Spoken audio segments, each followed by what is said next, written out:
કેમ છો દોસ્તો? ગુજરાતી વાર્તા સાંભળવા માટે આવ્યા છો? તો ચાલો જાણીએ અનોખી વાર્તા. સુરતનો જય એક નોર્મલ છોકરો, પણ એની એક ટેવ બહુ જ અજીબ હતી.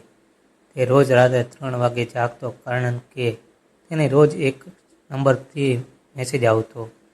એક રાત્રે ફરી 3 વાગે ફોન વાગ્યો. તું સૂતો નથી ને? જય ચોંકી ગયો. કોણ છે? હું તને જોઈ રહ્યો છું. જય ડરી ગયો, કારણ કે એ પોતાના જ રૂમમાં એકલો જ હતો. ભય વધે છે.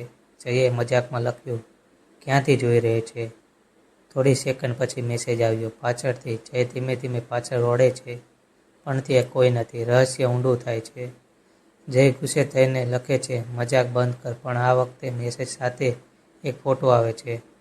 એ ફોટો જયના રૂમનો હતો, અને તેમાં જય પોતાના ફોનમાં મેસેજ વાંચતો દેખાતો હતો. જયનો હાથ કાંપવા લાગે છે. આ કોણ કરે છે? ફરી મેસેજ આવે છે, હું 2 વર્ષથી રાહ જોઈ રહી છું. જયને અચાનક યાદ આવે છે, એણે એક અકસ્માતમાં એક છોકરીને ઠોકી હતી અને ડરથી ભાગી ગયો હતો. સત્ય સામે આવે છે. તું મને રસ્તા પર છોડી ગયો હતો ને, યાદ છે ને? જય રડી પડે છે, માફ કર દે, મેં ભૂલ કરી નાખી છે. લાઇટ અચાનક બંધ થઈ જાય છે. ફોનની સ્ક્રીન ચાલુ રહે છે. છેલ્લો મેસેજ આવે છે, હવે તારો વારો છે. આગલા દિવસે સમાચાર આવે છે, એક છોકરો પોતાના રૂમમાં મૃત મળ્યો. ફોનમાં મેસેજ લખેલો હતો, સોરી.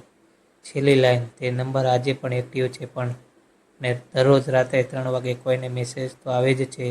તું સૂતો નથી ને? મિત્રો, ભૂલથી ભાગી શકાય, પણ પાપથી નહીં. જો વાર્તા મજા આવી હોય તો ચેનલને સબસ્ક્રાઈબ કરજો દોસ્તો. ધન્યવાદ.